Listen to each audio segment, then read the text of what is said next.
I used to think that trying my best in school meant pushing myself to the limit. My junior year of high school, I was locked into complete tryhard mode, getting little sleep and a lot of acne.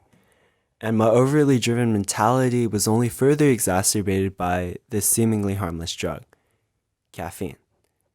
And I don't think it's just me, but I think a lot of us have this distorted image of what a hardworking student looks like. You see, we hear our friends complain about how they have to stay up so late to study, and how they have to chug caffeine now to stay awake. And we think, wow, what a show off. Please shut up. But subconsciously, we're thinking, wow, if I'm not doing the same thing, am I even trying in school? And like many other students in high school, I glorified caffeine as this symbol of dedication and grit. And I thought, well, if I'm studying till I'm dead tired and relying on this drug, that must mean I'm reaching my full potential, right? However, over the past few years, I've come to realize that there's actually an easier, less painful way. And while caffeine itself isn't a problem, so often we use it foolishly, it becomes one. And so in this video, I want to share what I've learned, explaining how caffeine actually works, and some tips on how to properly use caffeine as a try-hard student. Now, most people think that if you feel tired in the morning, well, of course you should have that cup of joe. Unfortunately, this line of thinking stems from the common misconception that caffeine equals free energy. The problem is, caffeine is not free energy. Whether in coffee, energy drinks, soda, tea, caffeine itself doesn't even have nutritional value. Rather, it works as a drug that suppresses sleepy signals so the brain feels more awake. I don't want to dive too deep into the science behind this, but basically, even though the brain isn't acknowledging our friend sleepy, sleepy still exists. And as the caffeine eventually exits the body, the sleepy signals will have built up a gradient and will hit the brain with even more tiredness than normal. Graphically, it looks something like this. Under normal conditions without caffeine, the body peaks in energy a few moments after waking up and slowly declines as the day wears on.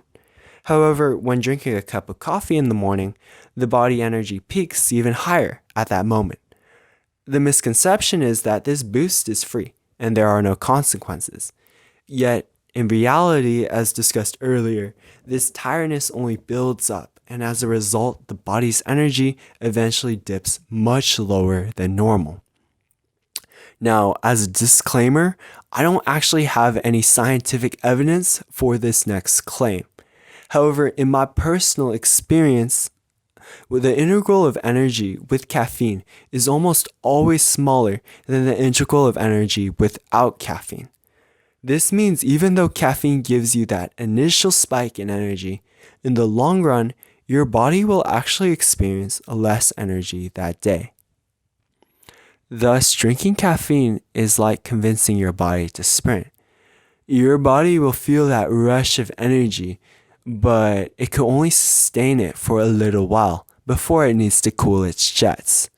And every runner knows that it's more efficient to run at a medium pace than to sprint at the beginning only to burn out in the end. Now, you may be wondering, well, if caffeine actually causes a net loss in energy, when should you ever use caffeine? The short answer is not much. But for a more complex, nuanced answer, let's take a look at another analogy to take out a loan. You see, there's certain unspoken rules for taking out a loan, and I think they apply perfectly to using caffeine as well. First, you only take a loan out when you absolutely need to. You can borrow money if you're trying to buy a house, but borrowing money to buy a fancy meal, That's just being cavalier with your finances. That's just like financially irresponsible. in the same way, you should only use caffeine when you really need that full alertness. These could be days that you have a debate tournament, a job interview, an exam where you really need that A+. However, for days you know your teachers are just going to assign you busy work for homework, days you have quizzes in your unimportant classes, do not waste caffeine on these non-essential days. Even if you feel tired, it's better in the long run to just tough it out and abstain from caffeine. The second rule is you only borrow as much money as you need, no more and no less. This may seem obvious, but you gotta pay the bank back with interest. So you don't want to borrow excessive amounts of money. Similarly, you only want to consume as much caffeine as you need that day. See, a lot of people casually read the milligrams of caffeine on labels, but it doesn't translate to anything tangible in their head. And I know the extent to which caffeine boosts energy varies among individuals, but this is how I personally view caffeinated drinks. A can of Coke with 34 milligrams gives a small buzz before a meal.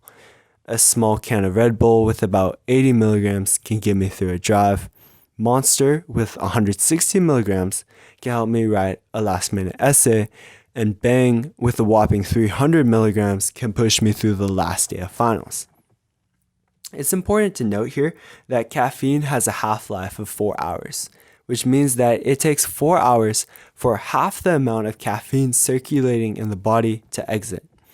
Thus, Monster with twice the caffeine is much stronger than a small can of Red Bull.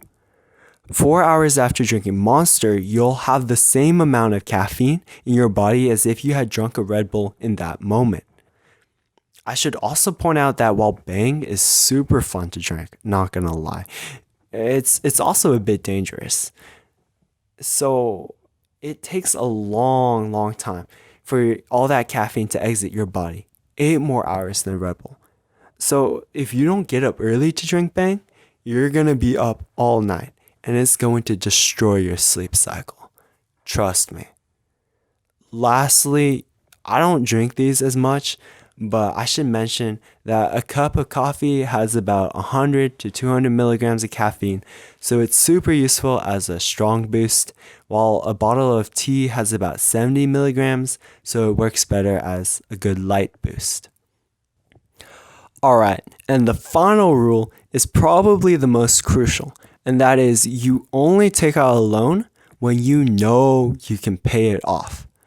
Likewise, it's dangerous to drink caffeine during midterm season because everything is so cluttered with no room to catch up. Let me explain.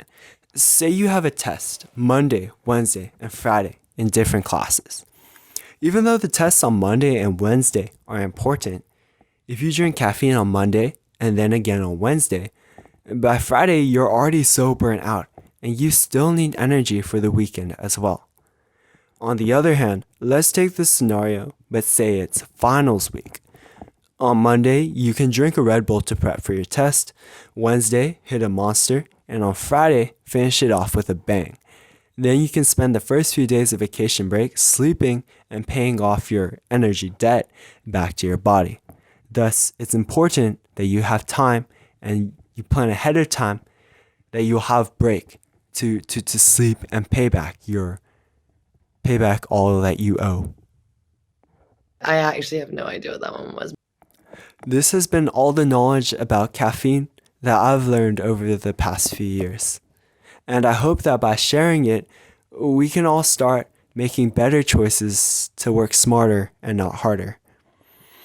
I think that it's especially difficult because caffeine is so ingrained into academic culture.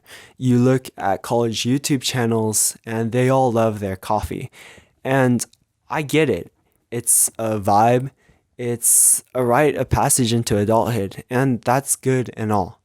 But I think we should be aware not to base our levels of productivity or effort on the amount of caffeine we consume. Because at the end of the day, like a bank, caffeine is not our friend. It's a tool. So let's be careful and wise in how we use it.